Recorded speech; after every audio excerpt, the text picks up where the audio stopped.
Well met, and welcome to Week 3, Day 3 of the Hearthstone Global Games. My name is Robert Wing, and Cora, unfortunately, out for DreamHack Austin, but fortunately, I have a great replacement for her for the week. Joining me from the Blizzard Esports editorial team, it's Kevin Hopstad. Kevin, welcome back to the desk. Thanks, Rob. Yeah, it's been a while since I've been here, and it's good to be back. I'm really looking forward to some exciting matchups tonight in the Hearthstone Global Games. I think it's going to be a really good time. Yeah, so, obviously most of the core casters have kind of picked teams. I rocking the Canada swag here because, I'm rooting for your country. But if you had to pick a team who you think's going to, win, having seen this much of the tournament, who do you like? Well, I mean, I'm going to root for Canada regardless, right? Sure. I have to. It's just on principle, I have to. So Team Canada looking really good, though. So I do get the benefit of having seen them show up and play really well in these first couple of weeks. Yeah, couldn't agree more. Canada looking very strong. Let's go ahead and take a look at the Hearthstone Global Games format. So we are currently a few weeks into Stage 1 now. This is Week 3. Some of the teams have played once, twice. We're kind of getting a feel for the different teams, but it is 8 groups of 6 teams in a 10-week round robin. The teams that advance will move on to Stage 2, which is 6 groups of 4 teams, playing in a 3-week round robin. But this is really all just the lead up to the all-important Stage 3. That's a 16-team single elimination with the top 4 advancing to a LAN finals later this year. So the Hearthstone Global Games slowly but surely ramping up, and it's been an exciting time thus far. Yeah, I'm really looking forward to seeing how things start to sort of crystallize around which teams are going to make it to Stage 2. Looking forward to the possibility of some really exciting placements tonight. Yeah, we see here Group A now. This is where we're going to begin tonight. Brazil and China are the teams we'll be covering, but we see China 1-0 after defeating Sweden 1-0 after defeating China in Week 1. Switzerland, Bulgaria, and Indonesia rounding out the group. Yeah, Group B also looking very interesting right now. The good old US of A up 2-0 right now ahead of Thailand and the Netherlands. Rounding out this group, the UK 1-1, Peru and Romania trailing.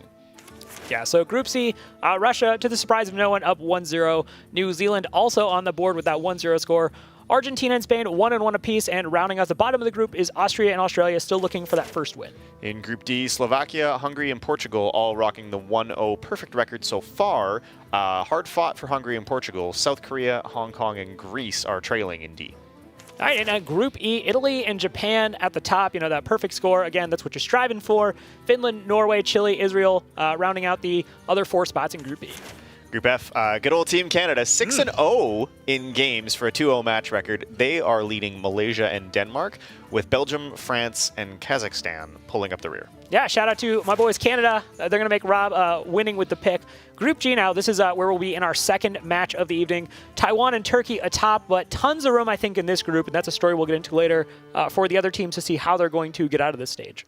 Yeah, it's very, very competitive looking right now. In H, to no one's surprise if you're following competitive Hearthstone, Ukraine and the Czech Republic both 2-0 thus far. Philippines, Belarus, Germany, and Croatia lagging. And Germany, I think, we're a little surprised to see at the bottom there. Yeah, it's very surprising to see, Germany at 0-2 because realistically each team is playing 5 games in this first stage. So to be down 0-2, it definitely makes it extremely razor-thin margin to get out of Stage 1. Yeah, it's definitely looking right now like Germany is kind of playing for their life in every match from this point out. But I do think we want to focus tonight on the games we're about to see. So yeah, let's take a look at that schedule here. It is going to be Brazil taking on China, and then Mexico versus Taiwan. Brazil versus China, I said it earlier on Twitter, this is going to be such an important match for the fate of Group A. 2 teams coming from very different places in the global games overall. Extremely excited. Let's take a look at the rosters for these teams. Brazil, we saw in the first week of the Thursday broadcast. It's Legolas, Koglarine, Loxodontes, and Leomade. China, I mean, this is just a name of who's who in competitive Hearthstone. It's Jason Zhao, Nightwalk, Omega Zero, and Nightwalk again. Yeah, China going to be very, very powerful, I think, as a team on the whole, but they're in a very unique position tonight. They've actually got a player out this week. Yeah, unfortunately, a little bit of an error on the screen there. Omega Zero unable to make it, but he did let us know in advance, so Nightwalk will actually be playing in his place. The 4th person we're not seeing on there, that's Lovely Chook. So Lovely Chook you may remember from just recently, actually at the 2017 Winter Championship in the Bahamas. Yeah, finished top 8 down there, eliminated by the eventual winner, Stan Yudachi, and that was a really, really good series. A lot of fun to watch. Lots of these players actually very, very prominent from China on the Hearthstone Championship Tour circuit. They've had good placements at international events all throughout the last 3 years. Yeah, and it's worth noting that Nightwalk will actually be playing twice in place of Omega Zero. You might have seen that earlier in the week for our European broadcast, but Again, because Omega Zero did let us know in advance, we are able to facilitate this this once per player. But yeah, Brazil, as much as China kind of has the big results where they've made it to the very heights of the Hearthstone Championship Tour, Brazil is still kind of looking for that big win. I want to point out Leo Main, 1 win away from going to the Bahamas for the Winter Championship.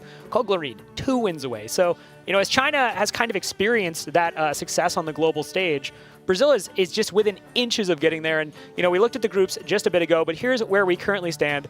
Brazil won 1-0, just barely eking out a win against Indonesia in that first week. And then China, unfortunately, lost to Sweden in what was a reverse sweep on Sweden's part. Right, and both these teams, obviously, tonight's match is very important to them, but keep in mind their week 1 results are series that went the full 5 games. These were not like big sweeps. Both of these teams had to really work for their results. China wasn't blown out by Sweden, right? That was a very hard-fought reverse sweep. Brazil didn't crush. They're very much trying to show themselves as competent and win where they can. Yeah, this is obviously, we're using the unique Hearthstone Global Games format for the Hearthstone Global Games. Kevin, why don't you go ahead and break it down? Yeah, absolutely. So both teams get to bring 2 decks per player, playing in a best-of-5 format. We're going to go down the list. You can see there the lineups between all the players. They are blind picking into their decks from their opponents, and then the ace match, should we go to that 5th game, allows one player to be sort of resurrected and play from their 2 remaining decks in that 5th game. Yeah, it's important to note, each team responsible for bringing 9 decks, so they have to represent all 9 classes. And, I was talking to you earlier about how much the meta has just shifted in the 2 weeks since these teams last played. Again, Brazil and China both first played on April 13th, so it's been a whole 2 weeks. And just think about how much this young Ungoro meta has changed since then. The deck list we've seen for the rest of the week in the global game. So very exciting to see if, Brazil, is Loxodonte is going to bring Murloc Shaman again. Obviously, Murloc is a class that's still kind of trying to find its groove in Ungoro. Are we going to see China again bringing LVG's Shaman list, or is it going to be something different? Yeah, I think there's definitely a lot of room for everybody to sort of experiment quite a bit here still, because there's very few of these classes where the absolute best deck has been arrived at. And frankly, for most classes right now, there's also a lot of variety. You can choose to go a whole bunch of different directions. So teams have had to think very carefully, what are they targeting? What options do they want to have available to themselves, especially with the ability to pick between 2 classes? All right, well, let's go ahead and take a look at the picks for game number 1.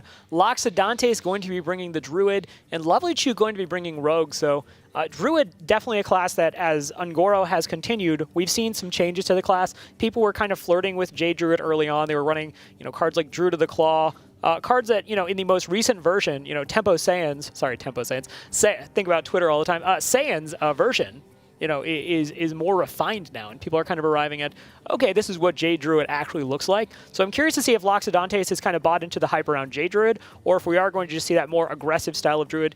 Lovely Chook with Rogue, Kevin, as you pointed out, Rogue has like 2 different styles right now. Right. I mean, Rogue, there's so many ways that we could be going. I think it's going to be interesting to see what they've elected to bring tonight. Yeah. All right, well, let's get to know the players just a little bit better here. Loxodonte, as we mentioned in week 1, won the 2016 Copa America Grand Final. So Copa America, if you're not familiar with it, that's where LATAM goes to play. That is kind of their unique tournament circuit, and it's where a lot of the big stories come out for them. Loxodonte is, on that note, also working pretty hard for the Hearthstone Championship Tour points. We saw in 2016 he earned 26 of them, so competing in a fair few preliminaries, definitely no slouch outside of Copa America, and a member of Keep Gaming, where he plays aside Korea and Ness. Right, and on the other side from China, Lovely Chuk obviously not a stranger to the international competitive scene. He's also been very successful in China, winning the Gold Series Grand Finals in 2014. The big story, though, obviously, his victory in the 2016 China versus EU Championship, and as is tradition in esports from years gone by, having the option to take home a real nice car. Yeah, that was kind of, if you don't know much about the history of that tournament circuit, players, Chinese players that could actually beat the European players were actually offered a Ferrari. So Lovely Chuk did emerge victorious 3-2 over Calento in that tournament and was given a king's ransom of gold as well as a Ferrari. So not bad. Got to start getting into that tournament life, maybe. Yeah, I don't think I'm good enough to win a Ferrari, but if that was what was on the line, I would certainly try. I think I might be good enough to win like a moped, maybe a bicycle. Yeah, that's about maybe like $2 and a bicycle. Maybe not necessarily. I could go for like a skateboard. Yeah. So going to be very interesting, though, in this first match. When I watched Loxodonte's play, he ended up losing that match eventually because from Indonesia, the Dirty Rat came off the top, pulled out the Megafin, but he was right there and ready to win it. I like what I saw from him. And Lovely Chuk, what else is there to say? This is a guy who, has been all over the place in terms of tournaments. We just saw him, as we said, at the Bahamas for the Winter Championship. So I like to think these players are actually probably more evenly matched than their resume would suggest.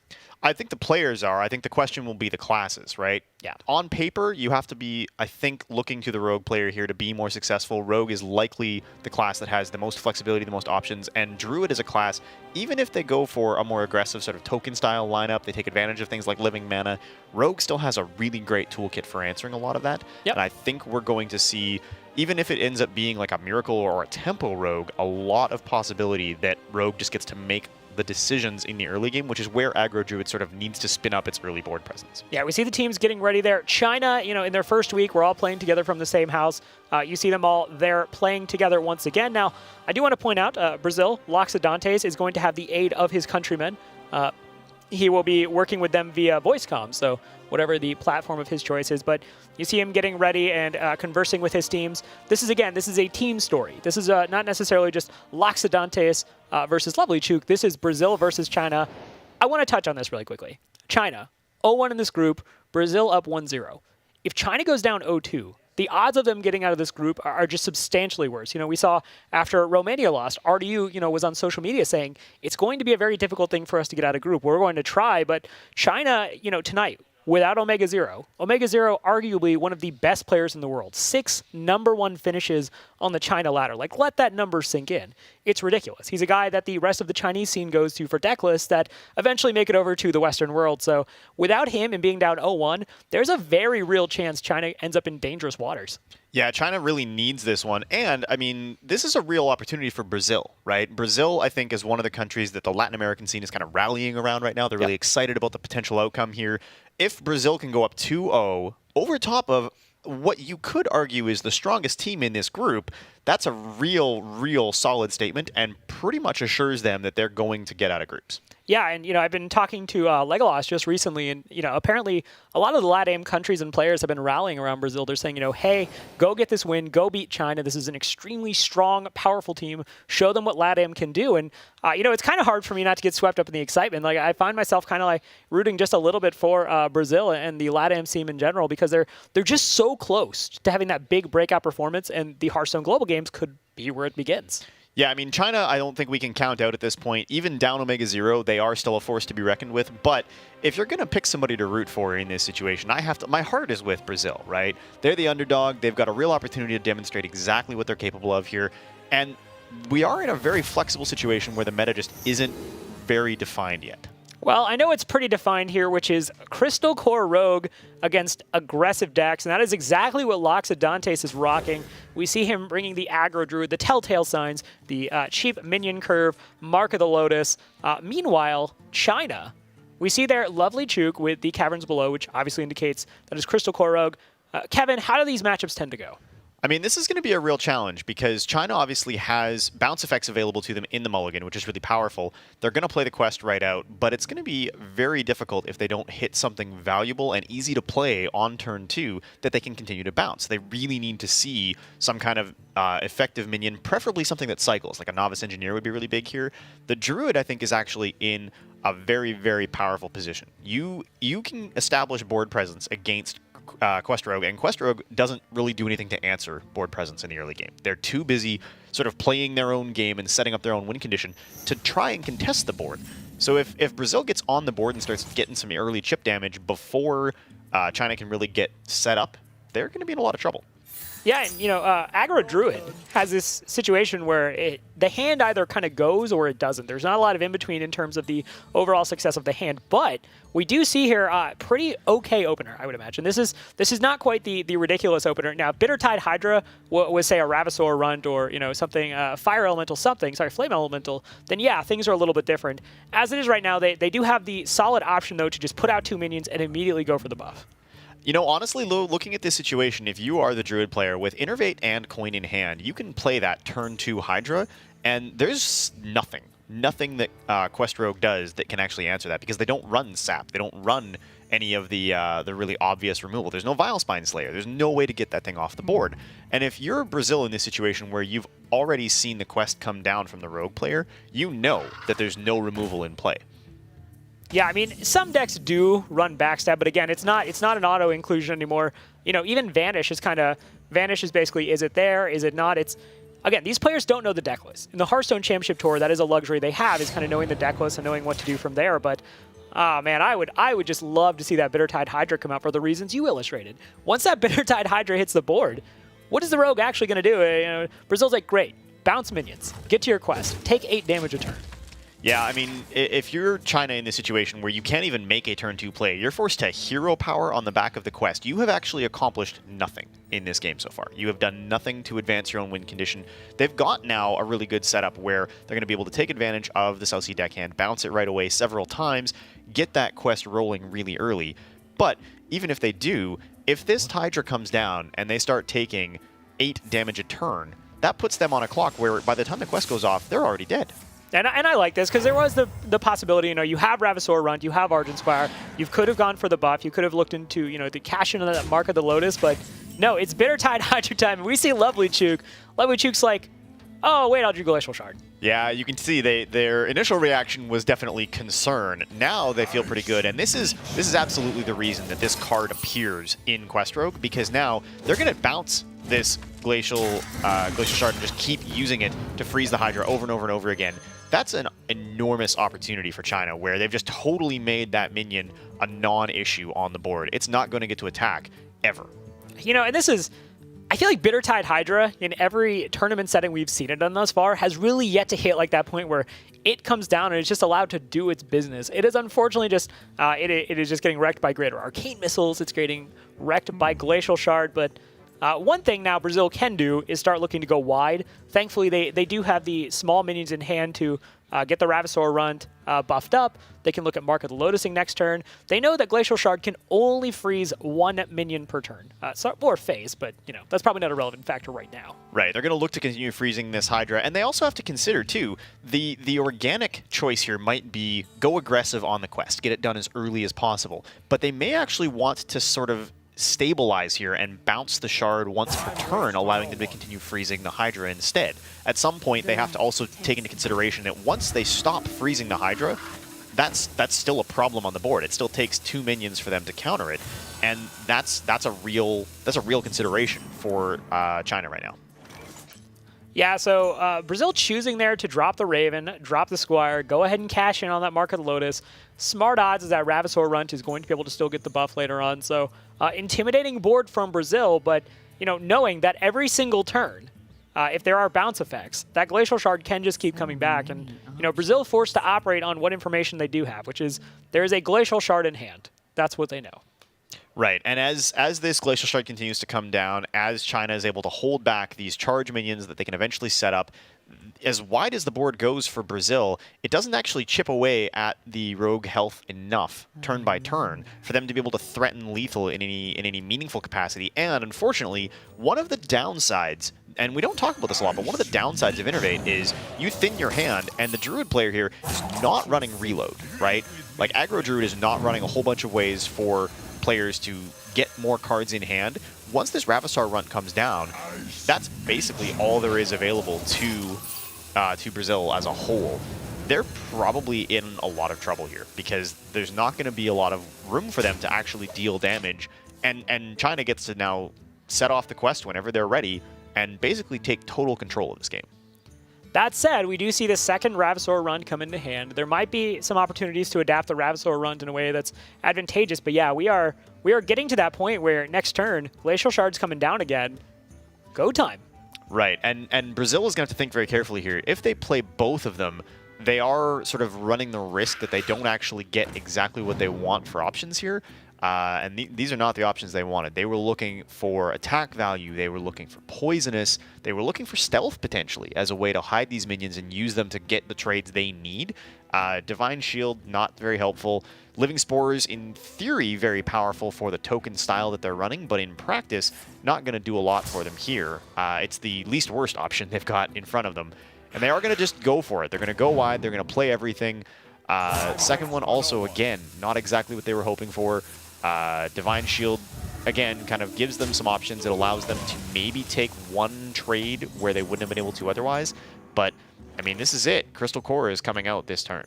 The upside, if there is any here for Brazil in this situation, is that there is no prep in the hand for China, so that Crystal Core is going to take a full turn. But that said, Glacial Shard comes down for free. You can Shadow Step it again if you're feeling like you're in danger. Would be surprised to see it. You know, because what are you really... You're freezing out at that point 3 damage, essentially. Might be worth it for China, but we'll see what they choose to do. Yeah, my expectation here is that if you are Brazil in this situation, you are basically now all in on the hopes that you see like a top deck Savage Roar at some point really soon, because once Crystal Core is in play, they're on about a 2-turn clock here. Yeah, and you know, we see China doesn't have any hand reload either, but it kind of just doesn't really matter here because everything they play is now a 5/5. So, you know, when you're thinking about Quest Rogue, there are certain situations where, I mean, the deck just kind of draws what it needs to, and it just goes. And we saw from the very early onset there was the Youthful Brewmaster, there was the Gadgets and Ferryman, there's the Shadow Step in hand, and then they also just got the Glacial Shard. I think without the Glacial Shard, this suddenly would have been a much dicier proposition. Yeah, I mean, if the Glacial Shard hadn't come down, I think this was Brazil's game to lose. With Glacial Shard off the top and it being the minion they've chosen to continue bouncing, they've been able to dictate the pace of this match the whole time. Patch is definitely not what Brazil wanted to see in this situation. And this is the problem with Aggro Druid, you know, if there is really a problem with this deck, is this deck is meant to kind of hit critical mass, you know, turns 1, 2, 3. You have living mana as a potential out later on, but, you know, the things you're drawing are generally fairly unimpactful. Now, that said, if they've gotten a Power of the Wild, second Mark of the Lotus, that would have been welcome. But, yeah, Patches at this point is not really what they're looking to see because that's a 1-mana, 1/1 with charge that will not be a 5/5 because they're not playing Rogue, they're playing Druid. Yeah, and unfortunately, just because this Glacial Shard gets to keep coming down, China's not under any pressure here. Like, the best case scenario for Brazil is they can push 8 damage to the face. That does theoretically put China on what would be a 3-turn clock. But in reality, what that's going to mean is, as these minions come down for China, they've got 15 plus damage going face next turn. They win the race. If the Glacial Shard keeps freezing this Bittertide Hydra, they win over the course of the next 2 turns. It's got to be sad to be this Bittertide Hydra. You were innervated out, you were coined out, you're like, I'm going to do great things, but you're just too cold. You're just always a little too cold. You didn't bring a sweater. It's just bad times. Yeah, and I think if you're China in this situation, you can't afford to play this Cold Light Oracle. That's a really scary proposition because you don't have removal and because Brazil is so wide on the board. They're going to have to just continue to freeze this Hydra, push as much damage as possible. Activating the South Sea Deckhand is going to require using the hero power here, but this is a lot of damage, right? This is the situation where unless Brazil has some magical tech we're not expecting, like they have the ability maybe to silence the Hydra, they are now playing from behind in such a way that there's basically no mathematical out for them here. Yeah, I mean, it's hard to find a way for Brazil to get back into this, but this is just the power of Crystal Core Rogue once it gets going. Yeah, there's Firefly. Is not the thing they needed here. If that had been a Savage Roar, there is sort of like an edge case condition where they could have done it. This is just not going to do it, unfortunately. Yeah, so, you know, Loxodonte is definitely taking his time on the turns. He's talking to the rest of his teammates in Brazil and just making sure, you know, there is not some possible out they've missed. You know, it's very much worth taking the length of your turn, but yeah, Loxodonte is going to go ahead and escape concede, and we see he just kind of goes, what was I supposed to do there? And that's the power of Crystal Core Rogue. It oftentimes kind of feels like, you know, realistically, it's just kind of playing against itself in terms of what it needs to draw. And Loxodonte was like, well, I had a sick opening, I had the Bittertide Hydra, but there's the Glacial Shard, and that's all she wrote. And it's interesting, too, if you think back to when Crystal Core Rogue first was being experimented with, Glacial Shard was not one of the cards that was in it. It was definitely not something that people had played around. As it emerged, it became very apparent that the one thing that Crystal Core Rogue is super vulnerable to is getting outraced. Yep. And if you can prevent that by freezing the source of most or all of the damage from your opponent, what are they supposed to do? Yeah, we saw it as a tech really to improve the matchups against Aggro Druid, against Pirate Warrior, so that's exactly what it did. But we're going to head on over now to match number 2, which is going to be between Leomane and Nightwalk. Again, you're seeing Nightwalk twice on the screen because Omega Zero was unfortunately unable to make it. Gave us enough advance notice to where Nightwalk is allowed to play in his stead. But we're going to see Hunter versus Mage, and these are both classes that are kind of on the up and up in Journey to Un'Goro. Hunter, I think, is in this sneaky spot where it actually does really well against a number of the top decks. in the meta. You know, we're looking at Warrior, we're looking at Rogue, we're looking at Mage and Paladin. It has solid potential against all those decks because of the early power of its board. It just gets on the board, starts pressuring you, and if you don't have answers, I mean, you pretty much just lose to the deck. Right, there's a lot of things that that Hunter has going for them right now, right? They have Death Rattle minions, so they're very, very immune to most of the board wipes. They've got lots of reach and lots of damage from the hero power. You can see here both teams now readying up for match number 2. Leo Main, I think, probably rightfully a little bit frustrated at having his Bittertide Hydra from his teammate frozen over and over again, so they're going to be looking to pick up a win here.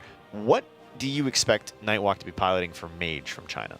So when it comes to Mage, it's definitely a class that has undergone a lot of iteration as Ungoro has continued. People have kind of, it seems like, abandoned the Time Warp build, so would probably expect Freeze Mage, maybe something in the vein of aggro. But as we can see up here, Leo Main, you know, when you go and look up this guy, like, what's he about? Who is Leo Main? This guy has competed in so many tournaments. He's had so many high finishes. He's never had that big #1 finish in a big major that kind of allows him to stand out and to become a household name. But Leo Main is an absolute ladder terror. He's someone that frequents Copa America. As I've said, there's been a couple times where he was a win away from going to a championship event for the Hearthstone Championship Tour. So this is very much the opportunity for him to get on that big stage and show what he can do. Right, and he's up against Nightwalk, piloting for China. Nightwalk, I think the reason he's backfilling for Omega Zero is because he is just so experienced, right? He plays on World Elite, which is one of the biggest and most recognizable Chinese esports organizations. He's got tons of experience in Gold Series events, and is actually participating in the Gold Series Spring Finals last year, which was a very, very stacked event. Yeah, I was going to say, Nightwalk may be the least of the well-known players to the Western world on the Chinese team, but Nightwalk is an absolute competitor, and he's someone definitely to be feared if you have to go against him. But, you know, so's Leo Main. I really like this one. These are two guys who've yet to kind of have that big break and make it to that point. So this is really kind of a battle of, you know, two people looking to make that big splash. Yeah, and I'm really excited actually to see exactly what they're doing with Hunter here, because Hunter is one of the classes I believe right now there's still some room for it to be refined. Hunter, a lot of people have seen, like you said, great success because it counters so many of the most powerful decks in the game right now. But there's so many little techs that haven't been explored to their fullest potential, and you see it over time as people start to add back in ways to take advantage of cheap removal in Hunter's Mark, ways to take advantage of abusing stealth with Deadly Shot. They're really looking for all the ways that they can possibly come out. There's also entirely the potential here that they've teched Flare. That is a possibility, and you know, you talked about how Hunter really hasn't been that deeply explored. You know, I want to point out with some of the other classes, you know, Mage, Rogue, people really have gone on great journeys to really refine those lists and kind of figure out, you know, what makes it its most powerful form. For Hunter, it's more people kind of stepped out the front door and they're like, wow, you know what's really cool? Beasts on Curve. These are really strong. Like, Savannah Highmane's still good. Tundra Rhino's great. Like, this is fine, and it hasn't necessarily been tinkered with too much. So, curious to see what the fate of the Hunter ends up being long-term in this meta, but we are going to go ahead and get into the game. We see what looks to be Freeze Mage taking on just kind of that mid-range Hunter build. You know, Jewel Macaw, great addition to the class with Journey to Ungoro. Rat Pack, now that Tunnel Trog and Totem Golem are gone, definitely finally starting to see use. And, you know, certainly buffed by the advent of Crackling Razor Maw. Now, this is interesting. I did not expect to see Yogg-Saron. This is still a valid tournament tech and a good out for the Mage player, especially against something like Hunter, where they run the risk of just getting pressured early before they're able to set up the outs that they need to beat such a board-driven deck. Arcanologist and Medivh's Valet in hand does give them a lot of room to breathe, but the reality is that Hunter does come online early and fast, and if you don't keep them off the board, you enable a lot of really powerful trades. Things like Crackling Razor Maw can swing a board state really, really fast. And this opener, frankly, from Brazil, looks pretty scary if you are not getting the draws you need as the Mage player. One thing I am curious about this Hunter deck is we've seen in the past weeks, Hunter has started to run a lot of the just straight up tech cards, which is Hungry Crab, Galaka Crawler, just basically designed to improve edge matchups against, you know, Paladin, Warrior, Rogue, you know, even Shaman occasionally still runs Corsair patches. So very curious to see what we have there. But with the Fiery Bat, I have to guess we're probably not seeing Hungry Crabs. So curious to see what the rest of this deck looks like now. Short primer on Mage right now. Mage just has so many different ways you can play these archetypes out. The aggro Mage basically plays a lot of the same tools as the Freeze Mage, but it kind of forgoes the Frost Novas, it forgoes the Doomsayers, the Blizzard packages, basically the board removal suite in favor of Mana Worm and more aggressive tools. That's one very valid archetype that's extremely powerful. You then have the side Gunther mage, which is more kind of a control mage that has, again, ice blocks, Arcanologist enabling pretty much all of these different archetypes for the record. But we'll see Medivh's Guardian, we'll see Medivh Last Guardian along with Atiesh. That really makes that deck. And then there's just the more classic Freeze Mage you love and know. Depending on who you are, you may not love it so much. Freeze Mage is certainly a very polarizing deck, but it plays exactly like you would expect. Freeze Mage no longer has that OTK potential, but it does have the ability to chain together multiple turns in a row through Alexstrasza, Pyroblast, Archmage Antonidas to burst down the opponents. But point being to this long tangent is that Mage is just in a great spot right now, and there's a bunch of different ways you can play it. Yogg-Saron, certainly an interesting inclusion. Yeah, I do think that what you're going to see here is probably what you described along the sort of more secrets package-driven Freeze Mage. We've already seen Medivh's Valet and Arcanologist in the initial mulligan. Yogg-Saron just a tech out for them in the tournament environment because it's not really the card they need, and it certainly wasn't something they wanted in their opening hand, but it does enable them to just have the potential to come back from an otherwise dangerous situation. Whereas the Hunter deck, I think you're seeing just very, very standard things coming out so far. They want to get an aggressive board built. They want to start pushing damage. And the reality of this situation is that right now, they just don't have the options they would like because they can't get aggressive. Yeah, and right now, Leomain's done a good job setting up a board that is very difficult to just full clear for anybody. Houndmaster in hand. There's also the Scavenging Hyena. So Leomain's kind of set up a strong board, and he's just kind of waiting to see what the mage does now, and then he's going to, react accordingly. Right, and as China here, unfortunately, while they do have a lot of really powerful tools in hand, they're not going to get exactly the follow-up that they would like here. They have to spend this turn activating Ice Block. This is going to enable Medivh's Valet next turn. It feels really good on curve. They've got Frostbolts available, which will allow them to kind of stall the board, potentially not take a lot of additional damage. But fundamentally, they are kind of in a position here where what they wanted to see was they wanted to see more of the cycle cards. They wanted to see more ways for them to actually control the state of this game, and they're not getting them. Yeah, now obviously Brazil, they won in week 1. They managed to reverse sweep Indonesia after Indonesia taking an early lead.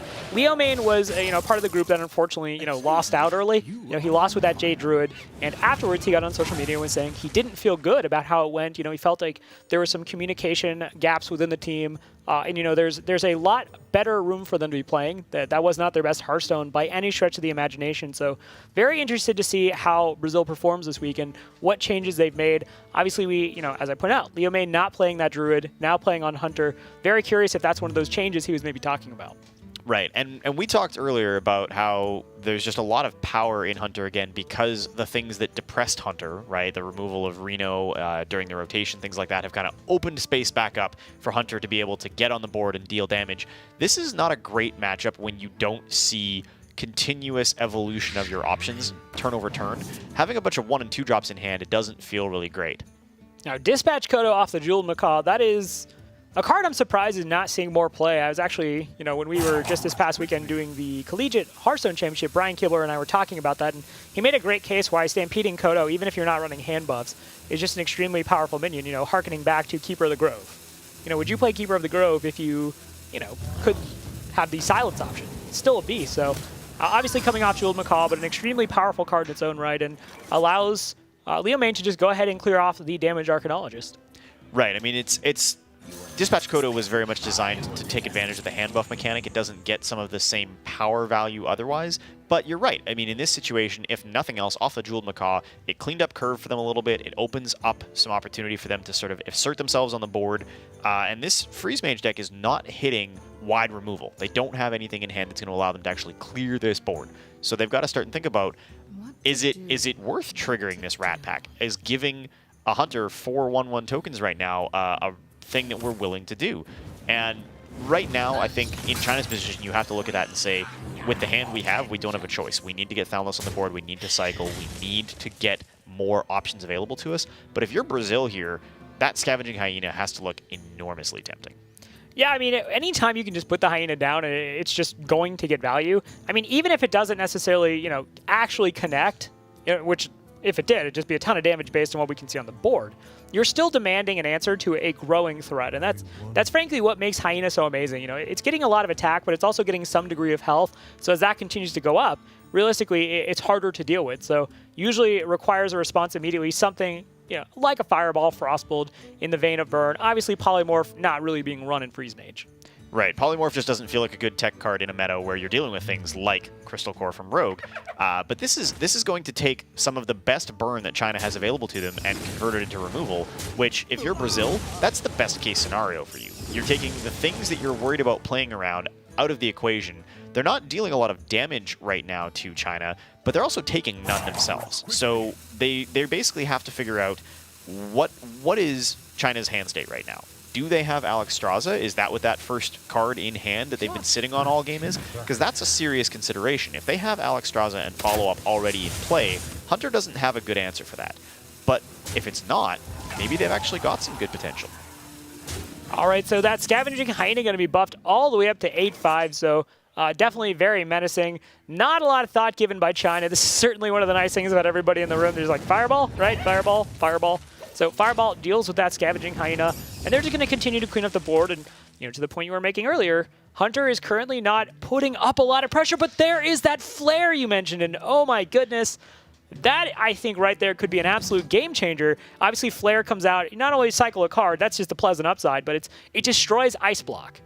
This may be exactly why Leo Main chose that Hunter into the Mage. I honestly believe that Flare is being enormously underrated right now. This is a tech card that allows you to take care of a lot of things, right? Hunter doesn't get a lot of cycle, solves for that. Many decks in the meta right now are adding secrets in some fashion, right? All Mage, for the most part, is using it. Paladins are generating them off Mixologist. There's almost always some way to get a little bit of value out of it in some matchup. And in this situation, where you're Brazil and you're looking pretty pleased with yourself about this top deck, I think they have to just look at it and say, if we get one good turn here where we can deal a little bit of damage and take advantage of this board state, Flare is actually a win condition in this matchup. So you have to wonder, was this an intentional consideration where they were looking at what possible matchups they could get between these two decks and saying, this is our out. If we run into a situation where we might have to play against any kind of mage, this is what we're going to do. I mean, I think that's very much a consideration. I loved Leo Main's face, by the way, there. He's seeing the cycle come out. He sees the Babbling Book. He's like, we're fine. This is going to be okay. This is totally good. There's a Frost Nova. Okay, we're still good. We still got Flare.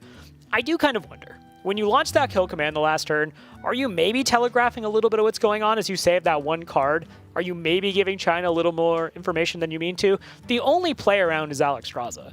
But that is a play around that if you're China and you're thinking, okay, what do I lose to? Flare has to come to mind, as uncommon as it is. I mean, I don't know that it telegraphs it if for no other reason than Brazil clearly had no other plays, right? They've got this problem where that turn, it just looks like they're just dumping cards. They're trying to do everything they can to pop this first Ice Block. I don't think it conditionally telegraphs that they've got Flare in hand. This turn absolutely will. What card have you held now, multiple turns in a row, that you're not playing onto the board against a mage? Yeah, it's a situation where China is going to have to make a heads-up read on this one. But if they do, then we see the Hunter's pretty much in bad shape because once his board gets cleared, Hunter doesn't have any card draw. It doesn't even have the little engine that wanted to draw cards in Quick Shot anymore. So it's going to be a rough spot if China makes the read. And I don't know that they're making the read here because I think if they were, they might have looked to just take advantage of the second Frost Nova there, but this is okay. Like, this puts them in a position where they're able to stabilize a little bit. Alley Cat is not the draw, unfortunately, that Hunter needs. And the problem here is that even if you feel reasonably confident that what China is holding are the enablers for the two-turn kill, as Brazil, you have to look at this and wonder, do we actually have to worry about a second block? Could we have just played here to cycle, reach for damage, and win?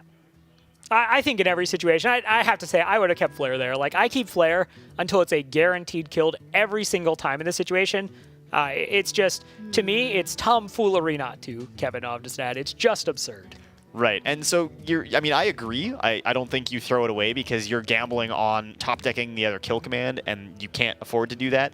But if you're China here, now you have to do the math and say, okay, if this block doesn't exist, there's lethal on board. Yeah, and you see them having a lot of discussion on the China team. There's probably at least one consideration to, okay, do we just Alexstrasza their face and go? Can we chain together enough stuff?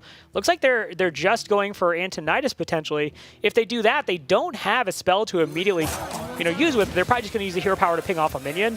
But they're basically saying, okay, if you leave Antonidas up, Antonidas is going to do potentially a lot of damage. Let's see, if it's kill command, it is lethal. No, Eagle but that Horn's is bow will also do lethal. it. We see China freaking out. Jason Zhao knew it. He even said, you see that. That's exactly what Jason Zhao is doing. It's like, I told you that was he's Flare. just hitting with the pillow. I told you. Leo Main gives the celebratory grin there, and can't blame him. You know, I just said, Leo Main felt like the communication wasn't there, and the high level of play they could have wasn't quite there, but you know, that's what it is. That's as this meta continues to evolve and as this tournament format specifically continues to go on, people are going to start to figure out, okay, what do I do? Do I bring a tier 1 deck that's just powerful in its own right? Do I also bring kind of like a weird tech that gives me outs against other decks? And that's exactly what we just saw right there. So congrats to Brazil. That's awesome to see. Yeah, I mean, this is great. It means we're going to have a series, for one, and for two, I feel pretty good about the Flare call earlier.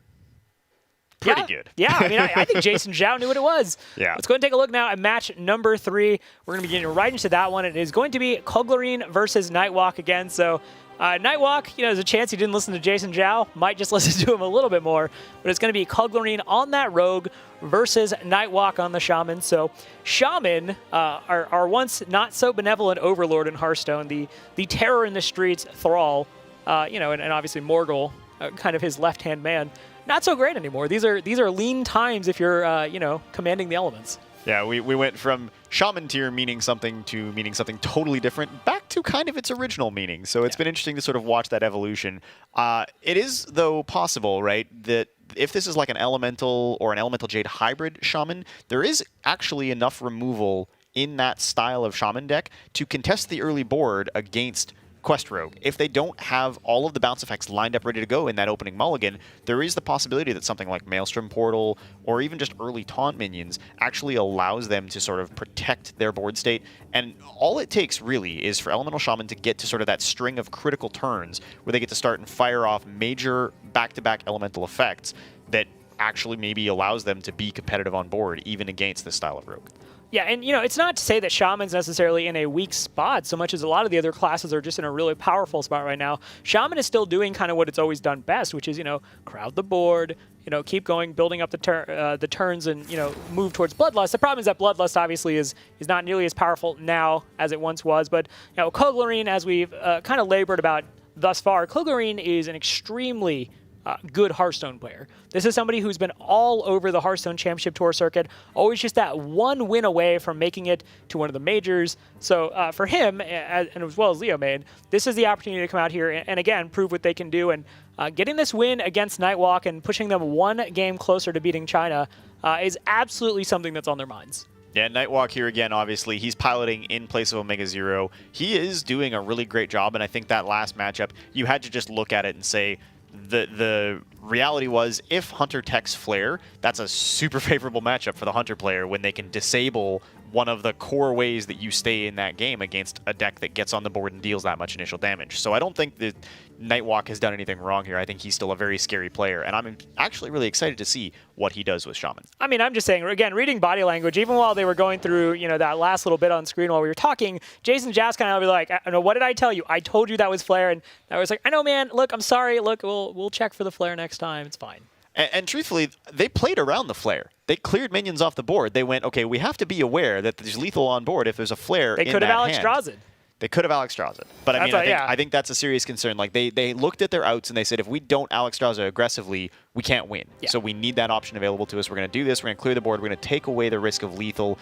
And if they have Flare, this pushes them back into the turn. It buys us another opportunity. Yeah, as much as I'm kind of joking around, I completely see where, you know, when you're in that situation, even if you Alex Drazen yourself to 15, if you let the Hunter have the board, over time, you're just going to lose that matchup anyway. But we are going to see Koglarine on the Crystal Core Quest Rogue. And now China, once again, bringing the aggro Shaman. I think this is an interesting point because in week 1, they brought LVG's list, and it didn't serve them well. Obviously, they got into kind of a grindy match, Omega Zero piloting the Shaman versus Orange, and it kind of came down to a battle of, you know, cards off the top, and both decks having no card draw whatsoever. So surprised they chose to bring that again. This isn't necessarily strictly an aggro Shaman, though. Aggro Shaman traditionally doesn't run Hex, and Hex... That's a fair point, yeah, on the mulligan. Yeah, Hex, not a great card in this matchup because it doesn't do anything against Quest Rogue, right? Interesting to note, because a lot of people don't actually know, the behavior of Crystal Core once it's in play is that any minion that is played or summoned has its base stats set to 5/5. So transform effects don't work. Hex, Polymorph, Master of Evolution, any of those sorts of cards have no effect because the transformed minion still gets the Crystal Core effect, but set effects do. So your Alder Peacekeepers, your Qualities, all those cards do still work against the minions that have been played after Crystal Core is in effect. Yeah, I mean, the only worthwhile consideration is that, if you polymorph, for example, a minion with Taunt, that was a 5/5. Yeah, there are some weird cases with Swashbuckler where it does come up, but yeah, that's an extremely edge case. The rest of it, I found out with, much to my chagrin, polymorphing a 5/5 just makes it a 5/5 frog. Yeah, and the 5/5 frog is pretty scary. So Shaman here definitely looking to go very wide on the board. Jade Claws may not be indicative of the whole Jade package. It's just a good card on its face. Interesting to see here, though, that they're going to run the Primal Fin Totem out. You don't see this card a ton unless there is something that's going to give them the ability to follow up on it, like a Flame Tongue Totem, playing into an eventual Bloodlust. It definitely telegraphs that they want as much board presence as possible. That said, we did actually just see it this past weekend, Rutgers. Their Shaman was running that Primal Fin Totem, and it was actually running 2 Bloodlust. So it was very much geared toward just getting wide on the board, getting the Bloodlust early. If you run 2 Bloodlust, 1 Bloodlust is a card that can kind of be like an auxiliary win condition if the board gets wide enough. 2 Bloodlust, that's a Bloodlust deck. Yeah, you mean business with Bloodlust the second, for sure. So, and the interesting thing here, too, is that if you are Brazil here, you have this really great set of options with the Firefly, the Gadgets and Ferryman. Like, you can set up some really interesting ways to execute on the quest here, especially if they've got Igneous Elemental and they can get more of those tokens. But they also have to be very, very wary of a wide board, right? This is the thing we were talking about earlier. If you are the rogue player in this matchup, you are not running a substantial amount of removal. This is not a rogue deck that's going to have anything really other than maybe Fan of Knives, which is cycle, not removal, for their purposes. Yeah, we saw when China played the Quest Rogue earlier, they kind of just went into that situation where they opened with 1 minion and 3 ways to bounce it back to hand and play it again.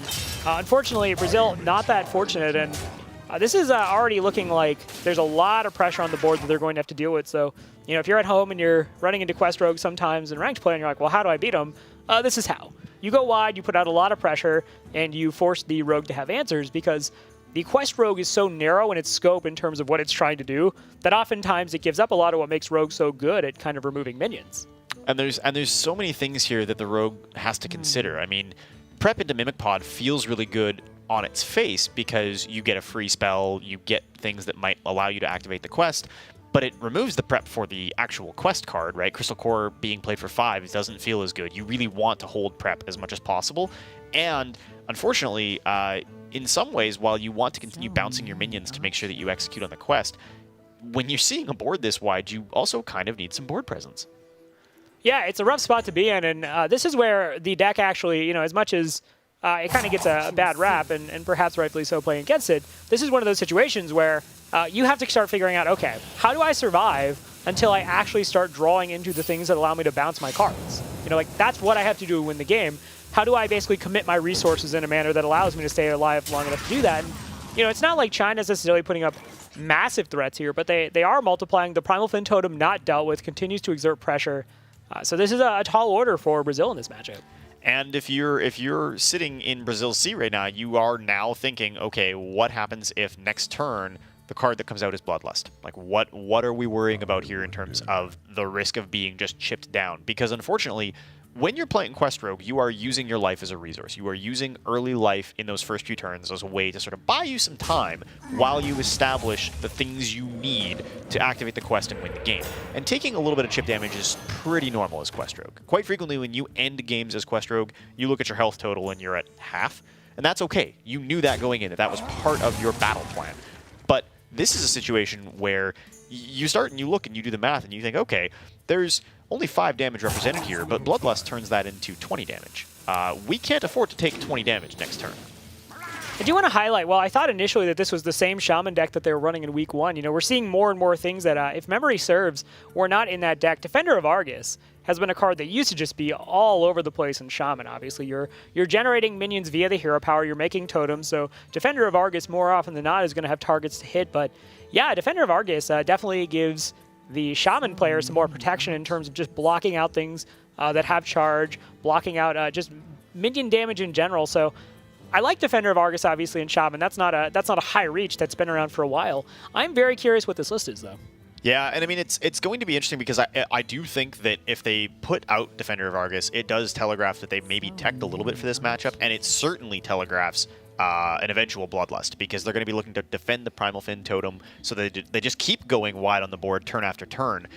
Even as Brazil is able to put things down and sort of try to assert themselves on the board, fundamentally they are just going to be in trouble over enough turns here where they can't actually afford to never clear anything off this board and never contest the board.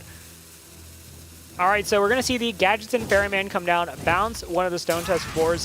Puglorain just looking and realizing, hey, this is the best chance, we got to start going. But there is that Bloodlust, and I think that's pretty much, you know, when you see Primal Fin Totem in a Shaman deck, and it's not a Murloc Shaman deck, you just have to say, okay, it's going to be Bloodlust, this is the way we close it out, and at this point, you're thinking, all right, Brazil has to have like double Fan of Knives, perhaps some shenanigans to make this work, and otherwise we're just going to win. And honestly, I think you're going to see this come out here from China. I think they're looking at this and they're doing the math right now, saying if we could play deckhand, we just win. We can't, but there's no taunt in Rogue. We don't have to worry about healing in Rogue. If we just play this Bloodlust and we push them down to near death, we have the follow-up next turn with the second weapon charge in the deckhand. Let's just do it. Let's just go. Yeah, and up until this point, you know, China's been watching Brazil just kind of honestly flail a little bit in this matchup because, again, you know, the win condition isn't coming out. So I like this. Just go Bloodlust, get the damage in now while you have the board. You know, you're bringing them down to 5 HP. You have that South Sea deckhand. You have the Argus. So I really like this game plan from them. Yeah, I mean, this is game ending, and unfortunately for Brazil, all of the Crystal Core pop-offs in the world won't save them here because they just can't clear the board. They can't get rid of enough minions to survive. And even if they can clear the board, they're literally dead to deckhand Argus, hit, and use that second weapon charge. They are in a lot of trouble here. The Mimic Pod, I don't know if this is enough. If they hit Fan of Knives, maybe. Deckhand is nice, but they need to use the hero power to activate them. They might just look at this and say, this is a war we can't win. That said, I mean, you absolutely have to go through the motions, see if you can eke out a win, because if they don't, they're suddenly on the back foot facing elimination in this series. Yeah, I mean, this is unfortunately, this is one of the risks you take in playing Quest Rogue. For better or for worse, it is a deck where you really need to actually be able to get the quest done early, right? If the quest had been done by this point, this board right here actually is a huge issue because you had several minions in play, and you threw 3 additional charge minions down. If those all had 5/5 bodies, you could ostensibly win the game right there. Unfortunately, that is not the case. They are still sitting on only 3 of 4 completion on that quest. Had to waste the prep on the Mimic Pod, and game number 3 going to go authoritatively to China on the back of a very, very, very good turn 5 Bloodlust.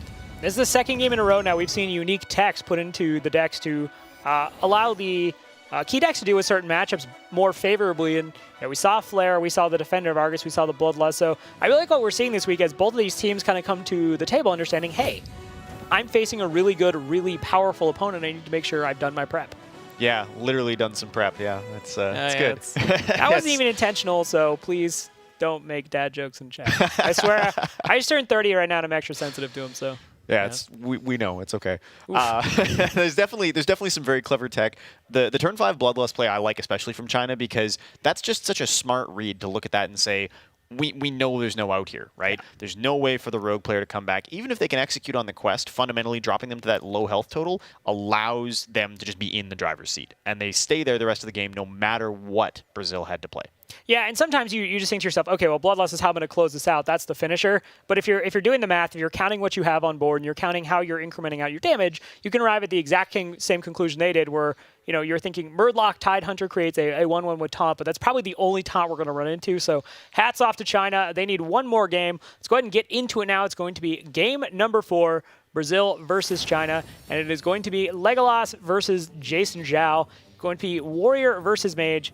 Now, I've talked a lot to Legolas recently, and Legolas he's the hype man for Brazil. He's coming out here. He's excited about what LATAM can do. We see him here both as the 4th player and the ace match player. So this is the person that the team has elected to put in that ace spot, which is essentially the guy who has to clutch it out. when it comes down to getting that series done, it's all on Legolas now.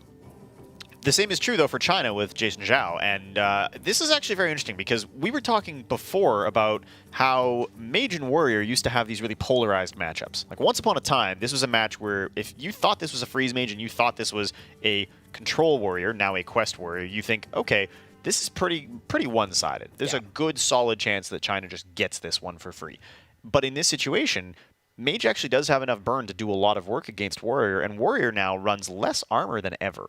Right? Yeah. The Cthulhu Warrior style is really not being played, so you're not worried about Ancient Shield Bearers.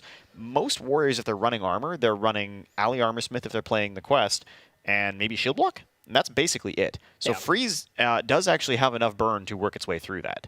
Yeah, it depends on some very specific cards in the matchup. I do want to point out, I saw a Cthulhu Warrior the other day on ranked play, and I just immediately panicked and went down like everyone on Skype. I'm like, hey, is this a thing? Like, I'm hitting up like all the pros I know. But let's get to know a little bit more about these players before we potentially see 2 straight games of them. Legolas won the Copa America Season 1 Major in 2016 and finished in the top 8 at the Copa America Grand Finals in 2016. I just want to say, if you're watching this from LATAM and you're thinking, I really want to get into this competitive Hearthstone thing, where's a good place for me to start? Cannot say enough. Hit up Copa America. This is where a bunch of these different players from the region are coming out to hang out, talk, theory craft, construct play groups, and actually just have fun and hang out with each other. So shout out to them, and shout out to these guys that are rocking it out there in Copa America. Yeah, Brazil really showing up and showing us what they can do here. Jason Zhao from China, though, I mean, everybody who knows anything about competitive Hearthstone has seen this guy play a top 8 at last year's Hearthstone World Championship, winner of last year's Gold Series Summer Finals, and has said that if he ever wins the World Championship, that TJ can dye his hair blue. I want to point out that TJ, in this fact, wrote down that he himself is a premier Hearthstone caster. So TJ, a man of confidence, and he's not wrong. TJ and his dad bod are changing the way Hearthstone and casting work. I don't know if you can make dad bod jokes anymore, Rob. I go to the gym like twice a year, so I stay in good shape. But yeah, Jason Zhao, certainly, you've seen him all over the place in the past year in competitive Hearthstone. So if you have to have a guy who has to win 2 matches, I definitely see why it's Jason Zhao. Yeah, I mean, and this is a matchup I'm really excited for because these are 2 of the classes like that... self-conscious now. Sorry, I'm like, do I have a dad bod? Just stand in profile, you'll be fine. Yeah, so this is going to be a fun matchup, I think, because these are 2 of the classes that we've seen the most iteration on over the course of the last few weeks, right? Where everybody just sort of said, let's play Quest Warrior because it looks really powerful and we want to be Ragnaros, or let's play Pirate Warrior because it's really good. People went through this phase with Mage where it was like, let's try OTK, okay, that's not working. Let's try variants on Freeze, let's try Secret Mage, let's try Tempo Mage, let's tech Hemet into Mage. Like, so many crazy things have been done with Mage, and it's pretty apparent at this point that this is some variant on Freeze. But I honestly do believe that against Quest Warrior, Freeze Mage does have some outs. There are actually ways in which this can be done. That said, Armorsmith, as we see in China's hand, definitely tilts the matchup more in the favor of the Warrior, because at that point, obviously, whenever Armorsmith has a friendly minion take damage, they generate armor for the hero. So that, in conjunction with Shield Block, Ally Armorsmith, just regularly sprinkling in hero powers, which you absolutely expect from China once they realize what kind of deck this is. This is going to be a really tall task for Legolas and the rest of the Brazilian team. I mean, you saw it on Legolas's face. As soon as the quest came out, he goes, okay, this is going to be difficult. What he doesn't know is exactly what you're saying, that Armorsmith, we just finished talking about how if you don't have Ally Armorsmith and Shield Block, you probably don't have any significant ways to gain armor. Armorsmith, old school regular Armorsmith, not the one that works in an alley, is actually a pretty significant factor here. If that becomes 2 or 3 additional points of armor, I mean, that is a lot of armor in the grand scheme of things against a deck that has a finite amount of damage. What do you think the naming convention was? That like, let's name this one Armorsmith. It's like, actually already got an Armorsmith. Like, what's special about this one? It's an orc. No, it works in an alley. That's what we're going to go ahead and talk about. That said, obviously a nod to Mean Streets of Gadgetzan, but I do enjoy some of the naming conventions for these cards. I want to point out again that if China wins this, they win the series, and then they are then 1-1 in Group A. So this is looking very favorable for them to ice out this series. Actually, Brazil would like to ice out this series, but I don't know if it's going to work out for them. You have to look at Brazil's hand right now and think, this is the kind of hand that you want as the Freeze Mage when you're playing against a deck that needs to win on the board. That is not Quest Warrior. Quest Warrior doesn't need the board at all. And with not 1 but 2 regular Armorsmiths and the Ally Armorsmith in hand for China, I have to imagine that they're just saying, you know what, we can just start and get lots of armor rolling and take over this game very easily. And I want to point out, while I'm no Freeze Mage aficionado, I've been playing the deck a fair bit lately, just trying to learn it in all of its intricacies, hitting up, Grand Freeze Mage Senpai, laughing, asking for advice. But this is a pretty bad hand for the Freeze Mage. You really want to have the ability to dig into your deck. You want to see the Arcane Intellects. You want to see the Novice Engineers. You want to see start getting Primordial Glyphs, because you don't have to think too much about what you need in this one. There's certain situations where Primordial Glyph maybe needs to be a Frost Nova, it needs to be a Flame Strike or a Blizzard. You need it to just be big damage. That's what you need it to be. Now, that said, one point that's worth mentioning is we don't know if Legolas is playing the variant of Freeze Mage, which is double Pyroblast or Archmage Antonidas, because Pyroblast, well, it doesn't necessarily become affected by Dirty Rat, which could be a big point in this game. The double Pyroblast certainly puts out less damage potentially than the Archmage Antonidas version, obviously including Primordial Glyph hijinks. Primordial Glyph memes, yeah. I mean, this is definitely, I think, looking at Legolas's reaction, I think they honestly believed that this was not going to be Quest Warrior. You queued up a Freeze Mage that is running double Doomsay or double Ice Barrier. Ice Barrier is actually one of the really easy cards to cut in Freeze Mage when you're trying to win a game really assertively off of the back of the Alexstrasza combo. That extra armor is really only a factor if you're worried about surviving something like a Pirate Warrior, right? Being able to play that Ice Barrier early is a way to say we can sustain and we can stay in this game long enough to take control of the board, to cycle through the cards we need. That's not what you're seeing here. You're seeing a Freeze Mage deck that was clearly set up to fight specifically against early game aggression, and if Quest Warrior wants to just take their time here, the inevitability is on their side. And that's exactly what they're doing. We see both teams playing this, I think, exactly correctly, where, Legolas, forewent playing the Ice Block there to get in an extra hero power, because that is relevant. They have to keep getting those pings in wherever they can. They just need more damage sources, because there's only so much damage in this Freeze Mage deck. Meanwhile, Jason Zhao and China are just like, well, turn back, hit the armor button, end turn. Yeah, if they don't play minions, that's fine. Eventually, the minions that we do have, at some point, there is going to be a turn that is probably double Armorsmith and Whirlwind, or double Armorsmith Ravaging Ghoul with whatever minions are on the board. And yeah, you're damaging your own minions there, but it doesn't matter. You're generating so much health, and you're going to get so far out of reach. And Brazil, what they need here is they need to just delay until the Alexstrasza turn, get the 14 health shaved off of China, and then have enough burn behind that to actually do something about it. Unfortunately, cards like Ali Armorsmith put a real damper on this plan, because while you're getting closer and closer to being able to take advantage of Alexstrasza, you also need the warrior not to be able to gain a lot of that back in armor. And every turn that this Ali Armorsmith swings, every time a regular Armorsmith takes a point of damage, every time China is allowed to hero power, right? Even the flexibility to be able to weave hero powers in is such a substantial factor, because this is such a classic old school Freeze Mage. The only non-standard, like if you took Freeze Mage back to the very origins of Freeze Mage, when it was first being designed, and looked at what we've seen so far coming out from Brazil, the only thing that's new or different is Primordial Glyph. This is Freeze Mage distilled down to its very essence and what it was in like years gone by, not even in the most recent meta. I think Brazil here really honestly was looking for a different matchup than this. Yeah, we are going to see the Frost Nova come out, and again, that's not because they're afraid of the 2 damage from the Ali Armorsmith. They just need the Ali Armorsmith to not be generating armor for China for them to have any chance, and the Doomsday are going to come down as well, because otherwise there's no real intuitive way to deal with the Armorsmith. Yeah, you could commit 2 Frostbolts and a ping, but you need that damage for the face. So they're really hoping this Doomsayer just kind of squeaks by and deals with the Ali Armorsmith, that there isn't an execute, which we do see in hand for China if they choose to commit it. And turn in and turn out, one of the problems that Brazil faces is they're just not hitting cycle. They needed the ability to dig through this deck and find some of their outs, because even right now, if they're able to play Alexstrasza, unless that Primordial Glyph hits additional burn, they're not going to get even close to dealing lethal damage to China. Even if it does hit additional burn right now, there's just so many ways for China to quickly stabilize using 2 Armorsmiths and Whirlwind, plus a hero power. I don't know that there's any way, without hitting additional cycle and drawing into the natural burn that should be in this deck, for Brazil to actually close this game out, even on the back of Alexstrasza.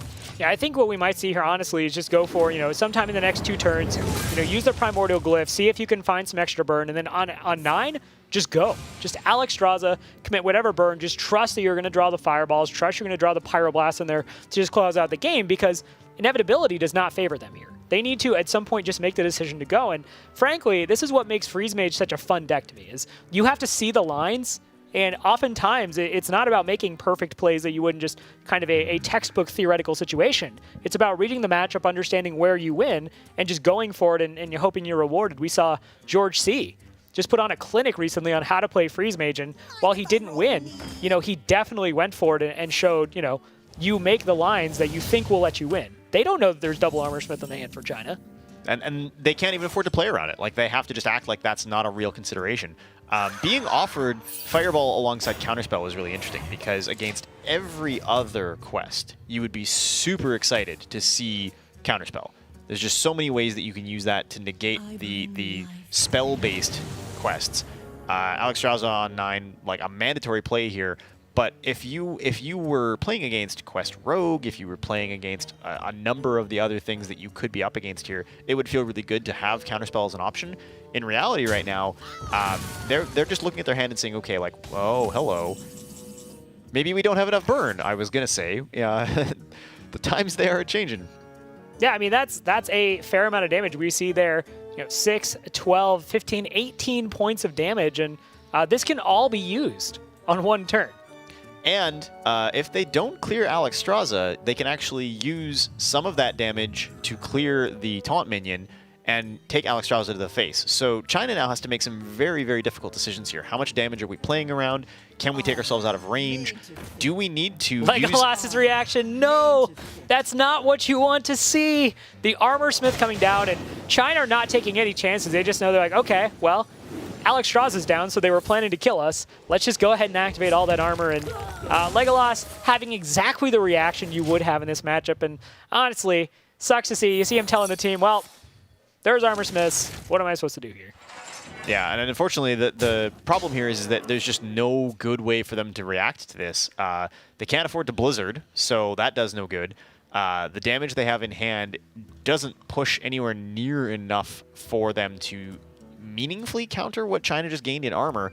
And even if this Primordial Glyph pulls more burn, over the next several turns, they have to play around the potential that China can activate those Armor Smiths again and again for additional armor. Even if all they get is 2 more armor from the Primordial Drake and 2 more armor from the Hero Power, I guess it'd be 3 right now from Primordial Drake, that's not enough. Greater Arcane Missiles might have been a nice pickup. Primordial Glyph, they're just going to keep digging. They're hoping to find more direct burn, and they're not going to get it. No, and even taking out of the equation Primordial Drake, the Ghoul, it's not like you can take those out of the equation fairly, because you probably know those are there anyway, but you also can't play down your Acolyte because you're just giving them more armor. And, if it was maybe 1 Armor Smith, you could make the case like maybe you just have to do it, but 2 Armor Smiths, you're just losing out on so much damage, and that's what this game comes down to. It's not about minion combat, it's just purely numbers. You need to hit a certain number, and right now that number is getting farther and farther out of reach for Brazil. And this battle rage for China, I mean, this is such smart tech on their part. We want to be able to draw into our answers. This is not a core card. Counterspell, obviously really good here for Brazil, but like that potential of being able to draw 4 cards, not something that is traditionally done in Quest Warrior. There's not usually room for that. I just don't think China feels threatened here. I don't think they're doing the math and they're saying there's 5 cards in hand, 10 mana a turn. Unless there's back-to-back Pyroblasts in hand, they've really got nothing to worry about. And actually seeing the Counterspell as one of the things that came off Primordial Glyph, they have to feel really safe right now. Yeah, there's 1 more card that came off Primordial Glyph, so even if it's Pyroblast, what do you do? Combo with a Frostbolt? That's still not enough. So they're feeling more than comfortable, and if they hadn't felt comfortable, you could have easily dropped that Drake and generated a bunch more armor than you did with the Hero Power. So China really understanding the numbers in this matchup, what's the greatest potential damage. They're not going to be caught off guard again like they were with the Flare. No, this is absolutely a match where China's just in the driver's seat, and while being pushed down to 10 health might feel really scary, in practice, what's left for Brazil? Pyroblast potentially, maybe Archmage Antonidas. Again, China doesn't know. They're just having to make the read. But yeah, this is the point where they're down low enough, and we see all these minions on the board. Just say hello to all that extra armor, and Legolas seems kind of like he's just at the acceptance phase in terms of the stages of grief. He's no longer thinking, okay, well, this is terrible. He's just like, yeah, this is my life now. Just a ton of armor. Skidded right through denial and bargaining, and we're at the grand finale here where, I mean, this Flame Strike is too little too late. Blizzard doesn't do enough. And either way, playing either of those is 10 more armor for China. If they put China back at 30 effective health, there's actually nothing they can do. This is just a match where they have no outs left. Yeah, they got the unfavorable matchup there, and we were talking about again how if there is no Armorsmith, this matchup is actually fairly close, depending on whether you're running Devil, Pyroblast, or Archmage Antonidas, and really with both being extremely valid builds, it's close, it's doable. With the Armorsmith though, it's not really doable, and Legolas gives the well played, and gonna go ahead and toss out the concede, and that is going to do it for China. China is going to take the series 3-1. You know what? No Omega Zero, no problem. Yeah, after all of that, I mean, Brazil obviously played some really great games, but it's clear now that both teams made some really, really clever tech choices. The Flare from Brazil was so good, but their Freeze Mage, I think, just a little bit too classic and a little bit too heavy on the idea that we're going to win on the board. We want to have this matchup where if somebody's trying to play Pirates, if they're trying to play an aggressive deck, we have all the tools. The Doomsayers, the Ice Barriers. There's no aggressive deck that can possibly close out against us. And then they hit a deck that is absolutely tailor-made to survive any type of Freeze Mage. They didn't have the tempo value from like a Medivh's Valet. They just had to survive. And as soon as there was any armor in play, that was the game. Yeah, and it's worth pointing out there are points of intersection where that matchup can go differently, but as you described it, it went exactly the way it was probably always going to go there. And coming into this, for Brazil, they beat Indonesia in week 1, and certainly getting that win is important, but the difference in terms of overall ability between, say, Indonesia's team versus China, like, let's be real, China is one of the best teams in this whole tournament, and they were down 0-1, but they lost to Sweden, which is another one of the best teams in this tournament. So this is still for Brazil. They have won. They're now 1-1 in Group A, and China's 1-1 in Group A. So still a lot of daylight for both of these teams. Yeah, I don't think this puts either of them out. But so all said and done here, China going to take the series 3-1. Leo Main with that one really, really great win on Hunter on the back of a very clever Flare. But China on the whole just kind of dominant throughout the series, showed a lot of control. Won with Shaman, which I think we were actually really excited to see, and doesn't let us see what the ace match tech might have looked like, but a good series nonetheless from both of these teams. Yeah, and it means that China, now has the ability to go forward thinking, okay, we're still in this tournament, we're still in this group. There's tons of room for us to continue. Had they lost this, they would have gone to a point where, again, things have to go their way. They're kind of on the razor's edge in terms of have to be playing perfectly, have to be winning constantly. So now it's pretty much Sweden undefeated, and China and Brazil are, still there. So yeah, it's really interesting. So if we look at the outcomes now for Group A, you're going to see that China is 1-1 with a 5-4 record. Brazil is 1-1 with a 4-5 record. This is just such a tight group on the whole. All these teams are going to play 5 games. With 2 in the bag, no team really assertively ahead or behind. Even on game score, it's very close. Like when we get down to the nitty-gritty, this group right now looks like it's going to come down to a lot of tiebreakers. There's going to be questions of game record. There's going to be questions of who beat who, just to figure out who's getting out of this group.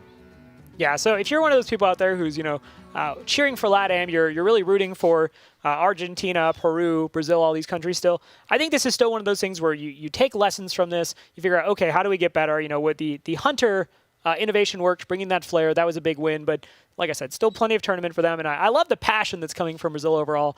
I've had a ton of people just reaching out for me, even some of the non-pro players just reaching out to me and saying like, hey, it's really awesome that, Brazil did that well in week 1, and we really think they can win. And for China, Atom is this is what they expected. Yeah, I mean, China, I think, was surprised to lose in the first week, and this is them sort of stepping back up and saying, we know what we're doing. Even with no Omega Zero, they played a very successful strategy.